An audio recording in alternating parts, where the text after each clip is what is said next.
1er mars 2004, Warrington, Cheshire. Alors que les soupçons se portent sur eux, Iftikhar et Farzana Ahmed nient le meurtre.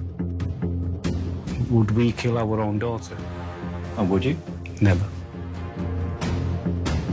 Couldn't even dream of it. Leur fille, Shafilia Ahmed, 17 ans, a disparu 6 mois plus tôt. Ils prétendent qu'elle a fugué. Il m'a fallu que quelques minutes pour comprendre que cette jeune fille ne s'était pas enfuie de chez elle. Il y avait autre chose. 5 mois plus tard, le corps en décomposition de Shafilia s'échoue sur la rive du fleuve Kent.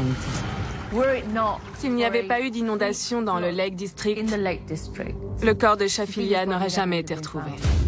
C'est l'histoire d'une adolescente tiraillée entre deux cultures. Il y avait des choses que ses parents n'approuvaient pas, comme le fait qu'elle se vernisse les ongles, se maquille et parle aux garçons. Ils étaient assez stricts. Ils n'aimaient pas qu'elle envoie des messages à qui que ce soit et qu'elle sorte avec des amis. Il y avait les violences physiques, mais aussi beaucoup de violences psychologiques. Quand son corps est retrouvé, ses parents font mine d'être en deuil. Il faudra 7 ans pour que la sinistre vérité éclate. Cette jeune fille née en Grande-Bretagne voulait juste vivre sa vie comme une adolescente normale. Et c'est pour cette raison que ses parents, les personnes qui sont censées l'aimer le plus, l'ont tuée. Mais pour les parents de Shafilia Ahmed, ce crime insoutenable est légitime. L'honneur est l'auteur de l'abus. Il exerce une emprise qui se transmet de génération en génération. Ils étaient plus préoccupés par la façon dont ils seraient perçus par le reste de la communauté de Warrington que par le fait d'avoir ôté la vie à leur fille.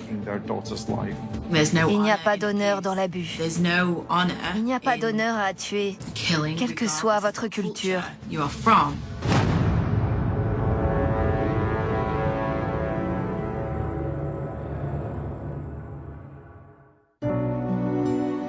Shafilia Ahmed naît en 1986 dans le nord de l'Angleterre. Elle grandit à Warrington, une grande bourgade dotée d'un centre-ville animé et de plusieurs hectares de parcs et d'espaces verts. Warrington, du moins pour les étrangers, semble être une ville très ordinaire. La population est principalement blanche, bien qu'il y ait de la mixité culturelle à certains endroits. En termes de criminalité, ça a toujours été une ville relativement paisible. Shafilia est l'aînée d'une fratrie de 5 enfants, 3 sœurs et un frère. Ses parents sont pakistanais et musulmans. Elle grandit dans cette dynamique familiale et fréquente une école locale. À l'âge de 16 ans, elle étudie pour le baccalauréat avec sa meilleure amie, Melissa. Shaf était une fille très pétillante. On rigolait tout le temps dans la salle commune. Elle était comme toutes les adolescentes. Elle adorait le R&B. Elle avait beaucoup d'amis. Elle était très populaire et elle était à la fois très concentrée sur ses études. C'était une excellente élève. Shaf voulait devenir avocate. Elle était très intelligente, donc elle y serait parvenue.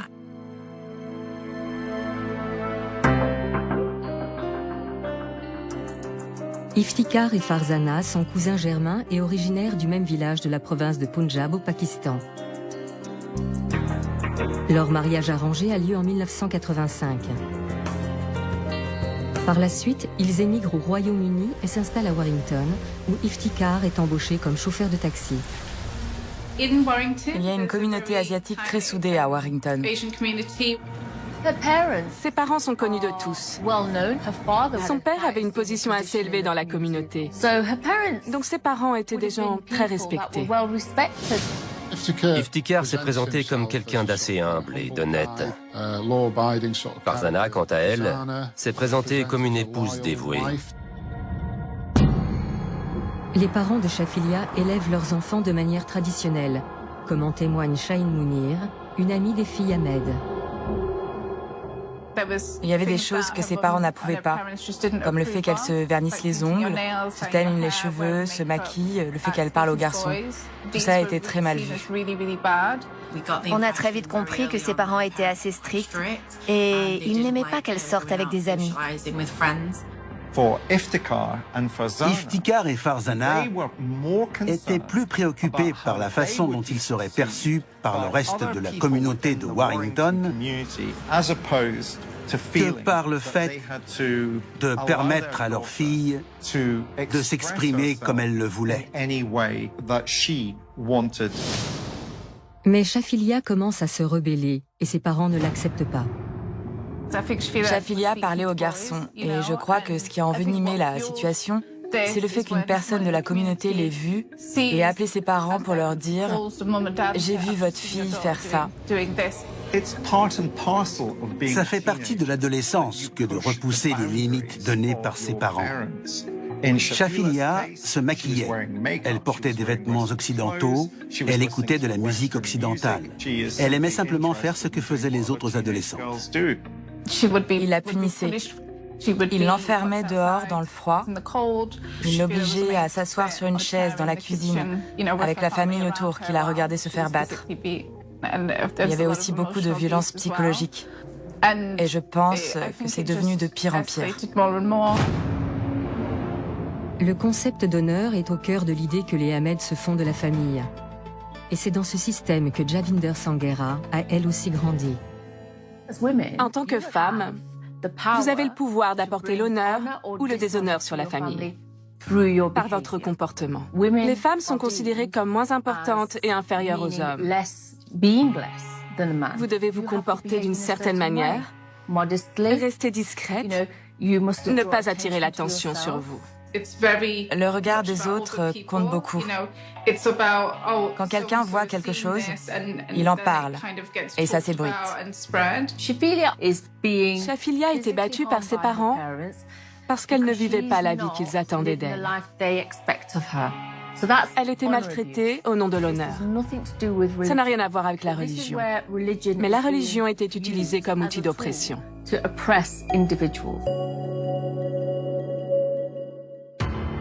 Dans cet environnement, la réussite scolaire et les rêves de Shafilia sont en contradiction avec l'opinion de ses parents. Dans cette dynamique familiale, même si vos parents vous envoient à l'école, vous êtes conditionné pour devenir une épouse, pas pour être éduqué. Shafilia voulait être maîtresse de son destin, se construire elle-même et ne laisser personne interférer dans ses choix. Elle avait envie de faire beaucoup de choses dans la vie. En novembre 2002, les amis de lycée de Shafilia prennent connaissance des abus dont elle est victime. Elle a été absente du lycée pendant presque une semaine, ce qui était vraiment inhabituel pour Shaf. Et un matin tôt, un autre élève l'a croisée dans le parc qui se trouvait sur le chemin du lycée. Elle portait une robe traditionnelle. Elle était frigorifiée. Et il s'avérait qu'elle s'était échappée dans la nuit, car ses parents l'avaient menacée de ne plus la laisser revenir. Elle avait des bleus au niveau du cou. Son père ou sa mère avait essayé de l'étrangler. On était très inquiets pour sa sécurité et on voulait qu'elle s'éloigne de sa famille. Les mois suivants, la vie familiale de Shafilia ne cesse d'empirer. Fin 2002, début 2003, il voulait la marier. Alors Shafilia a fui la maison. Pendant quelques semaines, on a organisé sa fuite. Elle avait apporté des sacs de vêtements au lycée qu'elle avait stockés dans son casier. Et une nuit, elle a réussi à s'échapper par une fenêtre. L'un d'entre nous l'a récupérée et on est allé à l'hôtel avec elle. La famille a signalé sa disparition en disant qu'ils étaient inquiets pour elle. Mais elle n'avait pas disparu, elle avait fugué. 2 semaines après avoir fui sa maison, on était sur le chemin du lycée quand Shaf a aperçu son père qui l'attendait dans la voiture. Elle a paniqué. Elle m'a dit « Mel, il va m'attraper ». Il est sorti de la voiture, il l'a prise par le bras calmement, il m'a dit que ce n'était pas mes affaires et il m'a écarté du chemin. Elle pleurait, elle disait « Ne laisse pas m'emmener ». Mais je ne pouvais rien faire. Je suis entrée dans le lycée et j'ai dit « Il l'a enlevé, il l'a enlevé ». 10 minutes plus tard, Shaf est revenue. Elle était radieuse. Elle a dit « C'est bon, tout va s'arranger ». Alertée par le lycée, la police rencontre son père sur place. Iftikhar est entré dans l'école et a dit « Il n'y aura pas de mariage, tout va bien se passer. » On a vu sa mère à ses pieds, la suppliant de rentrer à la maison et lui disant « Tu épouseras qui tu veux, tu peux sortir avec tes amis. » Mais ce ne sont que des mensonges. On a compris plus tard que s'ils étaient aussi désireux de la voir rentrer à la maison, c'est parce qu'ils avaient organisé son mariage au Pakistan. Ils l'avaient manipulée. Warrington, mi-février 2003. Quelques jours plus tôt, Shafilia Ahmed, 16 ans, s'est vue promettre plus de liberté par ses parents. Mais après cela, elle ne se présente plus à l'école. Quand le lycée a contacté la famille, on leur a dit « Elle est partie au Pakistan. Elle est allée rendre visite à un membre de sa famille qui est malade et elle sera de retour dans quelques semaines. » J'ai tout de suite su, comme nos autres amis, que Shaf avait été emmenée là-bas pour être mariée. Shafilia est partie au Pakistan avec sa famille et notamment sa sœur Mevish. Elle aurait été emmenée par la force. Ils l'ont droguée pour la faire monter dans l'avion. Quand elle est revenue à elle, ses parents lui ont dit qu'à cause de son comportement indigne et honteux d'adolescente comme les autres, elle allait devoir se marier. Imaginez entendre ça. Elle est dans une zone rurale du Pakistan. Elle ne connaît pas la région. Elle ne peut pas appeler les secours là-bas. Elle est totalement désespérée. On savait qu'on l'avait perdue. On ne pouvait rien faire. On n'avait aucun contact parce que la technologie n'était pas aussi avancée qu'elle l'est aujourd'hui. On n'avait pas de smartphone ni Facebook. À son arrivée au Pakistan, Shafilia apprend qu'elle va devoir épouser son cousin et qu'elle restera là-bas après son mariage. Dévastée, elle prend des mesures radicales. Elle est totalement désespérée. Et dans son désarroi, elle avale une substance toxique semblable à de l'eau de javel. Shaheen Mounir, une amie proche de la jeune sœur de Shafilia, Mevish, se souvient avoir été informée de l'incident. En buvant l'eau de javel, je ne pense pas que Shafilia voulait se suicider. C'était un appel à l'aide et peut-être pour elle la seule façon de s'en sortir. Parce qu'après ça, elle serait considérée comme de la marchandise endommagée et ne pourrait plus être mariée. Elle voulait exercer une certaine forme de contrôle sur cette situation dans laquelle elle se sentait impuissante. Et en bien ou en mal, cela a empêché le mariage arrangé d'avoir lieu. Sa mère l'a regardée avec dégoût, presque l'air de dire « Tu as tout gâché, tu as gâché le mariage qu'on avait organisé pour toi ». Shafilia et Mevish sont restés au Pakistan et la famille a pris l'avion pour rentrer. Mev est devenue très proche de Shafilia quand elles étaient ensemble au Pakistan. Mais malgré tout ça, Shafilia était toujours joyeuse. Elle se battait pour vivre sa vie et faire ce qu'elle voulait. Et je pense qu'il lui restait en elle beaucoup de courage et de cran. Mais quelques semaines plus tard, la santé de Shafilia se dégrade. Et le 27 mai, elle est renvoyée par avion au Royaume-Uni pour y être soignée. La muqueuse de sa gorge était complètement brûlée. Ses parents ont dit qu'elle avait accidentellement bu de l'eau de javel et qu'elle avait confondu avec autre chose. Elle a été hospitalisée pendant plusieurs semaines. Et il s'est avéré que ses parents sont restés à son chevet et ne l'ont pas quittée une seule seconde. Les professionnels de santé se sont dit « Quels parents merveilleux et aimants !» Mais pour moi, ils n'ont pas quitté son chevet pour deux raisons. D'une part, pour éviter qu'elle raconte à quiconque dans cet hôpital ce qu'il s'est passé au Pakistan. Et d'autre part, pour ne pas qu'elle quitte l'hôpital sans ses parents. Ils sont très doués pour jouer les parents inquiets et sincères. Ils sont très doués pour tourner la situation à leur avantage et se présenter sous leur meilleur jour. Le 3 septembre 2003, ses parents l'inscrivent dans un nouveau lycée, loin de ses amis.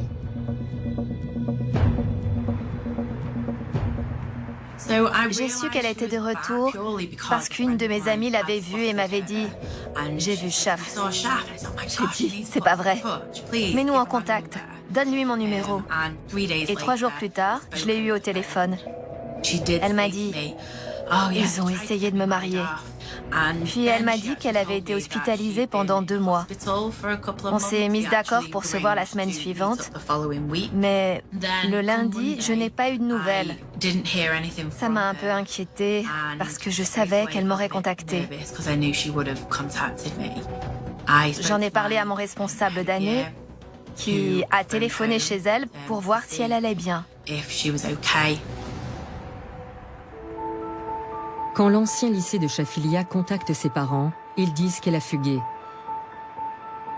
Craignant qu'il se soit passé quelque chose de grave, le lycée signale sa disparition à la police. Geraint Jones est chargé de l'enquête. Les parents racontent que leur fille a encore fugué.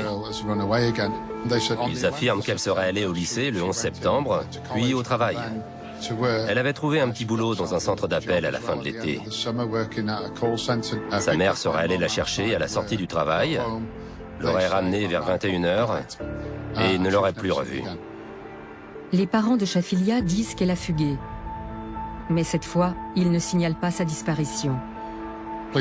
Pour la police de Warrington, cette histoire cachait autre chose.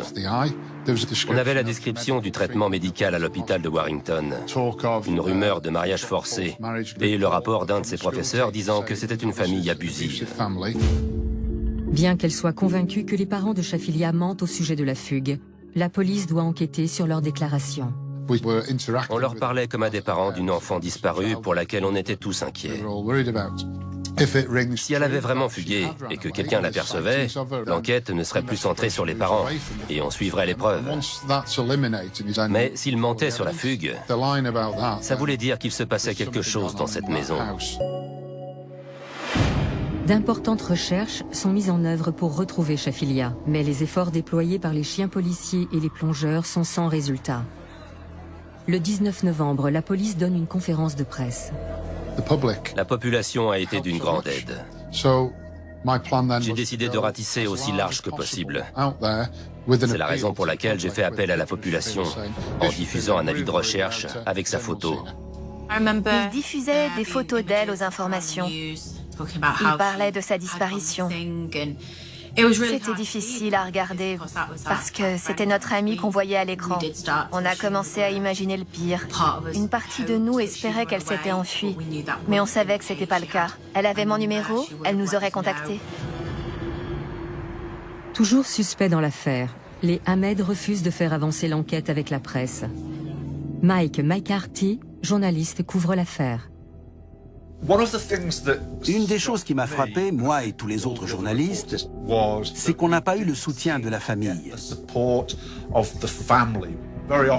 Très souvent, dans ce genre de cas, la famille, bien qu'elle soit dévastée, essaie d'aider les médias parce qu'elle veut retrouver son enfant coûte que coûte.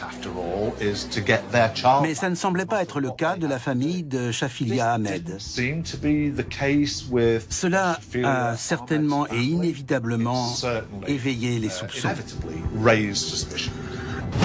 Le père de Shafilia, Iftikhar, témoigne à la BBC Radio 4.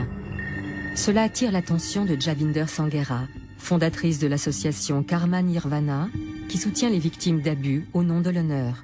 L'enquêteur leur a demandé « Pourquoi n'avez-vous pas signalé la disparition ?» Il a répondu « Elle sort souvent avec ses amis et on pense qu'elle est peut-être chez son petit ami. » Quand j'ai entendu ça, j'ai tout de suite su que c'était faux. Un père musulman qui témoigne à la radio nationale en disant que sa fille pourrait être chez son petit ami, non. Il est arrivé quelque chose à cette jeune fille, je n'y crois pas. Il faut qu'on examine ça de plus près. Tout comme Shafilia, Jasvinder s'est enfui de chez elle à l'âge de 16 ans pour échapper à un mariage forcé imminent.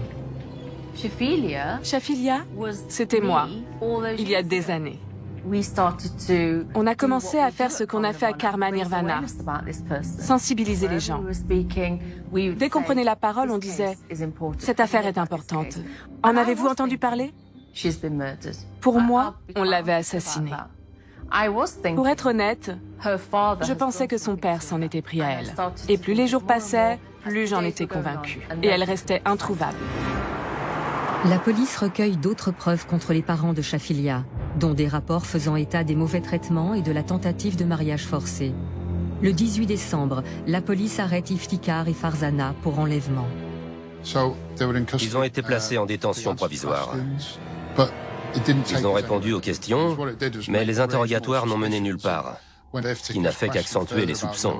Quand on a demandé à Iftikhar pourquoi il ne participait pas aux recherches, il a répondu de manière assez agressive.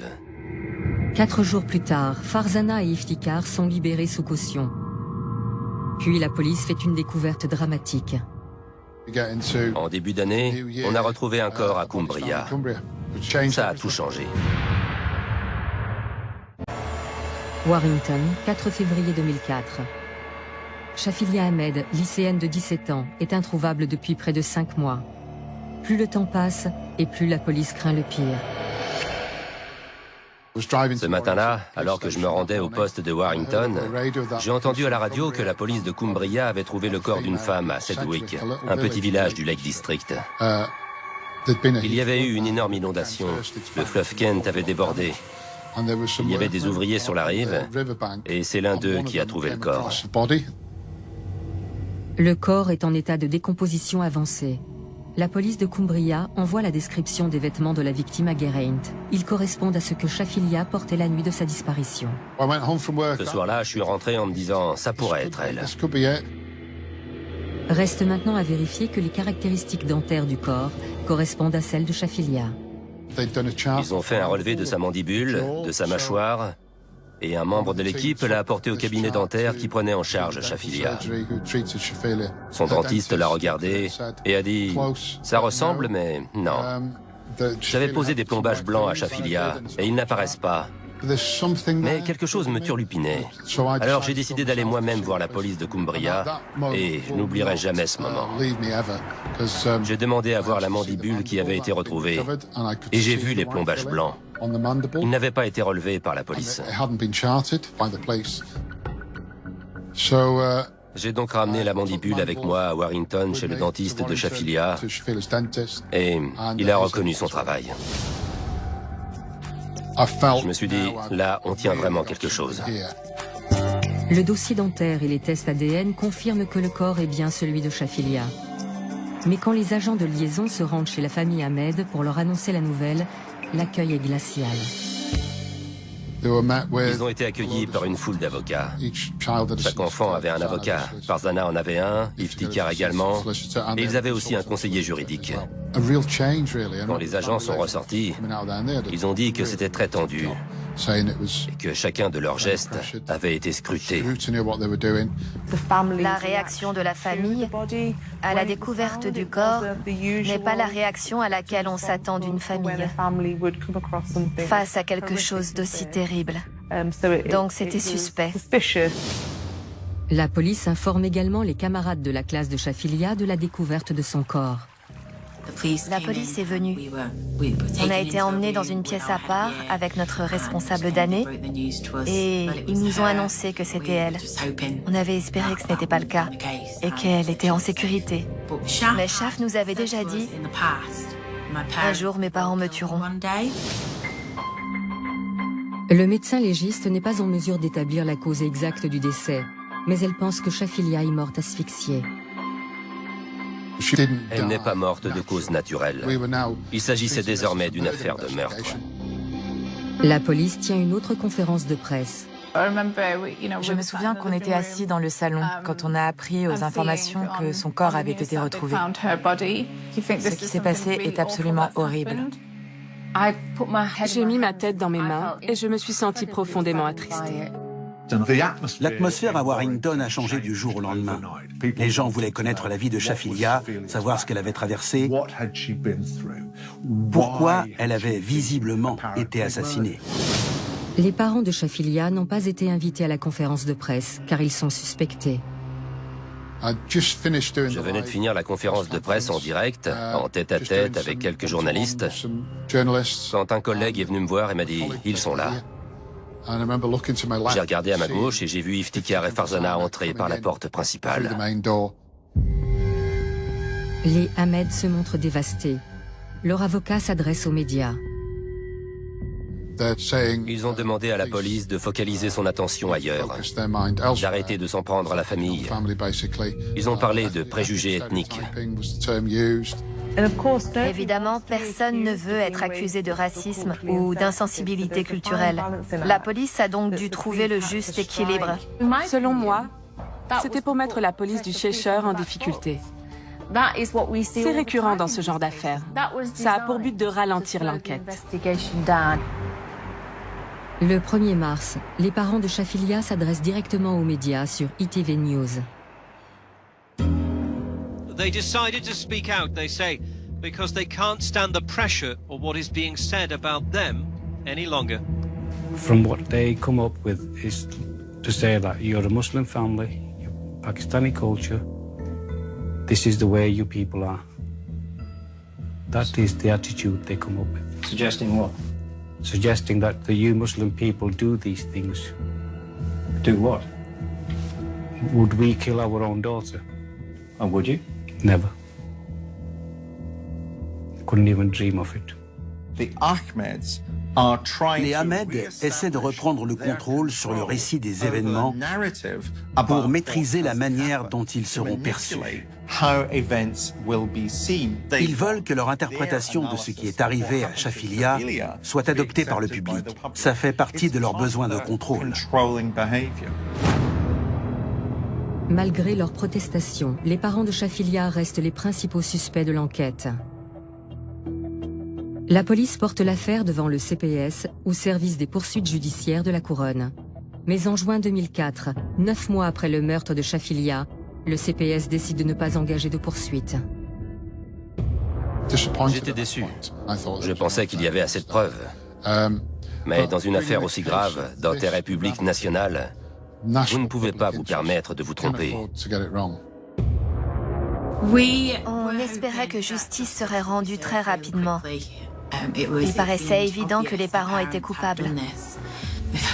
C'était très frustrant, parce que on ne comprenait pas comment il pouvait ne pas y avoir assez de preuves. La police continue à chercher de nouvelles pistes, mais elle se heurte à la résistance persistante de la famille et de certains membres de la communauté. Dans ces cas-là, un mur du silence se dresse. Voilà ce qu'il se passe.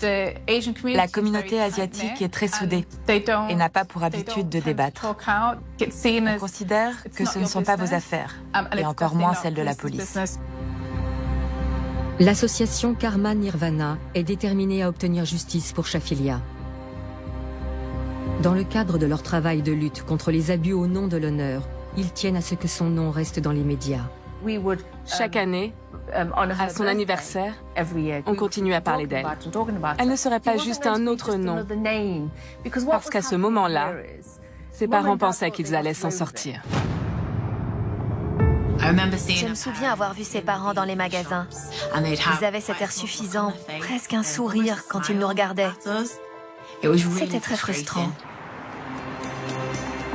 En août 2010, près de 7 ans après la disparition de Shafilia, l'affaire n'est toujours pas résolue.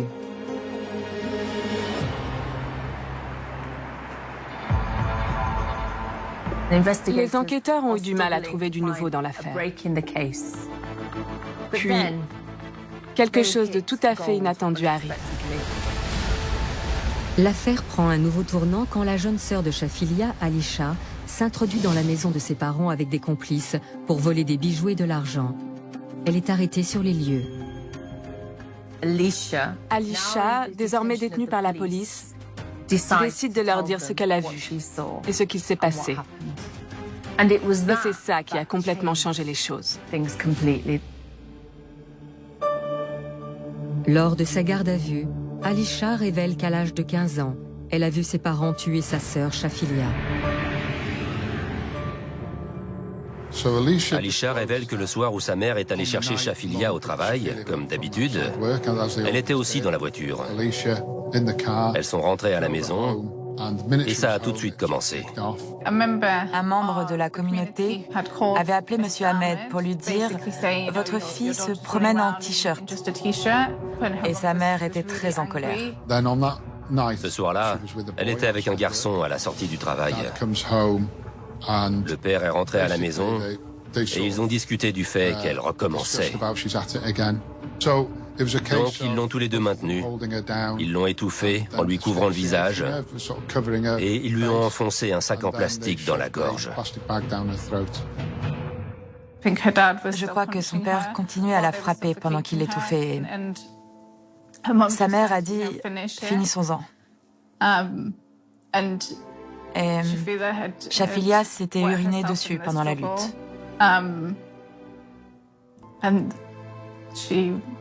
Et ils l'ont tuée. Le plus terrible, c'est qu'ils ont fait ça dans le salon, devant tous leurs enfants. Après ça, ils ont dit aux enfants d'aller se coucher, et le lendemain, Shafilia n'était plus là. Alisha a supposé qu'Iftikhar l'avait fait disparaître dans la nuit, ce qui correspond à la découverte du corps à Cumbria. Le meurtre a été commis devant les autres enfants. Ça en dit encore plus long sur le pouvoir et le contrôle que Farzana et Iftikhar exerçaient sur les autres frères et sœurs de Shafilia. Les enfants devaient être effrayés. Je pense qu'ils ont tous craint pour leur vie et qu'ils étaient tellement tétanisés qu'ils n'ont jamais rien dit. Mais quand Alisha a été arrêtée, c'était la fin de la partie pour sa famille. Et elle avait sûrement atteint ses limites.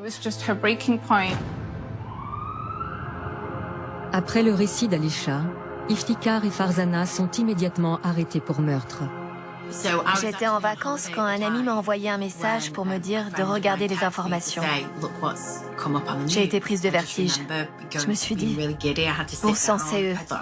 Ils les ont attrapés. Le 21 mai 2021, le procès d'Iftikhar et Farzana commence à la cour de la couronne de Chester pour le meurtre de leur fille Shafilia, âgée de 17 ans. J'ai dû témoigner pendant 2 jours.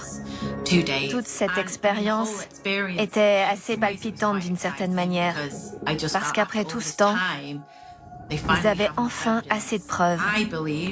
Je me suis dit qu'ils allaient enfin être condamnés pour le meurtre.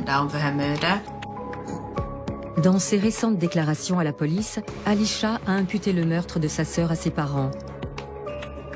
Mais rien ne garantit qu'elle se présentera au tribunal. On s'est demandé, si elle ne vient pas, comment va finir cette affaire? S'il ne témoignait pas en personne, sa déclaration ne pourrait pas être utilisée comme preuve. Mais Alisha se présente au tribunal. Ça a été un moment très fort pour le jury et pour toutes les personnes présentes au tribunal d'entendre cette jeune femme décrire le meurtre de sa sœur. Je n'oublierai jamais l'émotion et le courage dont elle a fait preuve. C'était horrible d'entendre ce qu'il s'était passé exactement. Je pense que le pire, c'était d'apprendre que ses frères et sœurs en avaient été témoins et de réaliser que pendant tout ce temps, ils savaient ce qu'il s'était passé, mais qu'ils étaient trop terrifiés pour pouvoir parler. Mais la défense d'Iftikhar et Farzana a un seul objectif. Leur défense consistait à discréditer le témoignage d'Alisha en insistant sur le fait qu'elle avait cambriolé leur maison. Avait-elle tout inventé? Et pourquoi a-t-elle mis si longtemps à se manifester? Mais la crédibilité du témoignage d'Alisha est soudainement renforcée. Shahin Mounir, l'ami de Mevish, la petite sœur de Shafilia, apporte de nouvelles preuves. Je pense que Mevish me faisait énormément confiance. Plus Mev me racontait des choses, et plus je me rendais compte qu'il se passait des choses chez eux. Ce que Mevish vivait ressemblait beaucoup à ce que Shafilia vivait. Mais il y avait autre chose qu'elle avait trop peur de me dire au téléphone. Alors je lui ai dit, si tu ne peux pas en parler, écris-le et j'essaierai de t'aider. Peu avant ses 20 ans, Mevish écrit des lettres à Shahin qu'elle lui remet secrètement un jour, alors qu'elle fait les courses avec sa mère. Les lettres décrivaient les difficultés que Maeve traversait, mais aussi ce qui est arrivé à Shafilia la nuit où elle a été tuée. C'était très choquant. Et cela m'a permis de comprendre pourquoi Maeve avait si peur de rester chez elle. Très vite après m'avoir donné les lettres, Maeve a voulu les récupérer. Garder un secret demande beaucoup d'efforts. Et dès que vous laissez sortir ce secret, c'est comme si vous pouviez respirer à nouveau.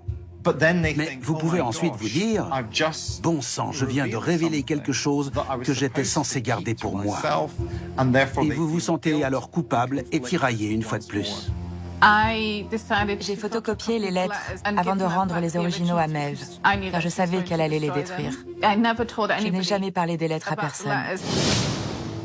Après qu'Alisha a avoué avoir vu ses parents assassiner Shafilia, Shaheen décide d'encourager Mevish, 21 ans, à faire de même. J'essayais de lui dire, tu dois faire ce qui est juste, tu dois le dire à la police, il s'agit de ta sœur. Mais elle s'est mise très en colère. Je pense qu'elle a toujours eu peur de le dire à quelqu'un. En partie parce qu'elle a vu ce dont étaient capables ses parents, mais aussi parce qu'à mon avis, dans sa tête, ça ne ramènerait pas sa sœur d'envoyer son père et sa mère en prison. Et je suppose qu'elle ne voulait pas perdre quelqu'un d'autre.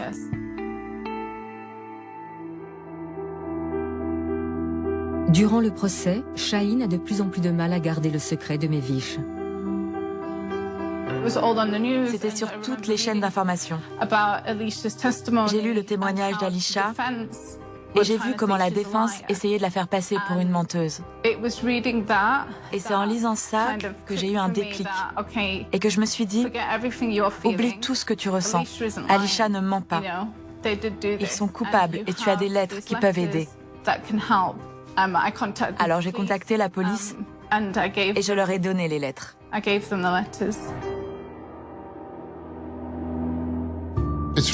Il arrive très rarement que d'autres preuves soient récoltées en plein procès.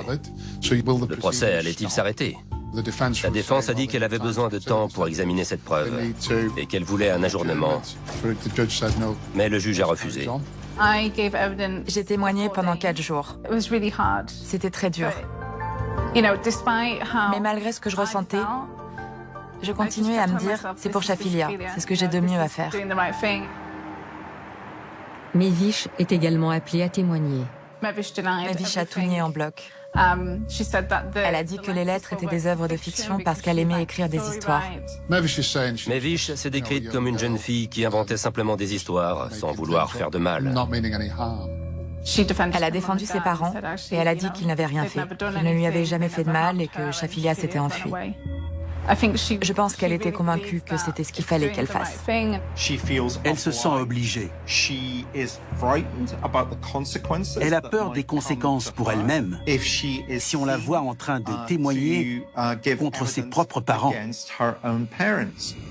malgré son désir sensé de dire la vérité. Et la vérité, c'est que Shafilia a été assassinée. Pendant toute la durée du procès, Iftikhar et Farzana sont en liberté sous caution. Mais une fois tous les témoignages entendus, le juge les place en détention préventive. On a entendu les hurlements de Farzana. Ils pensaient s'en sortir, mais la vérité les a rattrapés. Le jury rend son verdict. Iftikhar et Farzana sont tous deux coupables du meurtre de leur fille. C'est exactement ce qu'on avait envie d'entendre. À ce moment-là, je me suis dit, justice est rendue. Vous irez en prison. On a tous ressenti de la fierté. Ça représente 10 ans de ma carrière dans la police. C'est probablement l'affaire qui m'a le plus marqué. On passe par tout un tas d'émotions. D'un côté, c'est le soulagement parce qu'après tant de temps, on a obtenu justice pour Shafilia. Mais d'autre part, je sais aussi à quel point c'est dur pour les frères et sœurs. Surtout pour les plus jeunes qui viennent de perdre leurs 2 parents. Iftikhar et Farzana sont condamnés à la prison à perpétuité avec 25 ans de sûreté. J'espère qu'ils se rendront compte de ce qu'ils ont fait, qu'ils assumeront leurs actes et qu'ils réaliseront qu'ils ont privé une jeune fille très brillante et très jolie d'une vie dont ils auraient peut-être été fiers un jour. Cette jeune fille, née en Grande-Bretagne, voulait juste vivre sa vie comme une adolescente normale. Et c'est pour cette raison que ses parents l'ont tuée. Les parents de cette jeune fille lui ont ôté la vie, alors que c'est eux qui auraient dû veiller sur elle et la protéger. Cela va presque à l'encontre de cet instinct primitif, familial, maternel, qui vous pousse à protéger votre enfant. Après la condamnation des Ahmed, l'équipe de Karma Nirvana redouble d'efforts pour lutter contre les abus au nom de l'honneur et les mariages forcés. J'avais peur que les gens rentrent chez eux et que tout le monde l'oublie. C'est un autre problème. Mais pour moi, c'est là qu'on doit travailler encore plus dur. On doit éviter que ça se reproduise, parce que ça va se reproduire. Je suis un père, j'ai une fille. Je ne peux pas concevoir un ensemble de circonstances dans lesquelles je pourrais, un jour, faire du mal à mon enfant. Cela suggère donc que ces systèmes culturels à l'origine d'abus au nom de l'honneur sont très très puissants. Et on doit donc être conscient de ces systèmes pour les vaincre. Cela m'a certainement poussé à essayer de sensibiliser les gens à ces problèmes. Je pense que souvent, en tant que société, on ferme les yeux et on ne s'attaque pas assez à ces problématiques. Mais il n'y a pas d'honneur dans la violence. Il n'y a pas d'honneur à tuer, quelle que soit votre culture. L'affaire Shafilia Ahmed a contribué à faire du mariage forcé un crime en 2014. Karma Nirvana se bat maintenant pour que l'âge minimum du mariage soit porté à 18 ans et pour que le mariage d'enfants devienne un crime en Angleterre et au Pays de Galles. Shafilia aurait eu un mariage religieux ou culturel traditionnel au Pakistan, mais son mariage n'aurait pas été reconnu. Et si le mariage d'enfants avait été un crime à son retour, les organismes officiels auraient eu le devoir de la protéger. On a fait presque la moitié du chemin. Bientôt, vous ne pourrez plus vous marier avant l'âge de 18 ans, même si vos parents le consentent. Mais on veut que la loi aille encore plus loin et en fasse un crime. On a grandement avancé par rapport à 2003. Le risque existe toujours. Mais depuis, on a beaucoup appris. On a reçu beaucoup de soutien. Et Shafilia a largement contribué à tout cela. Shafilia continue à vivre. On a des journées commémoratives. On organise des événements caritatifs. On n'oublie pas. Des gens nous contactent et en parlent. Et je pense que la meilleure issue d'une tragédie, c'est que d'une manière ou d'une autre, elle puisse aider d'autres personnes.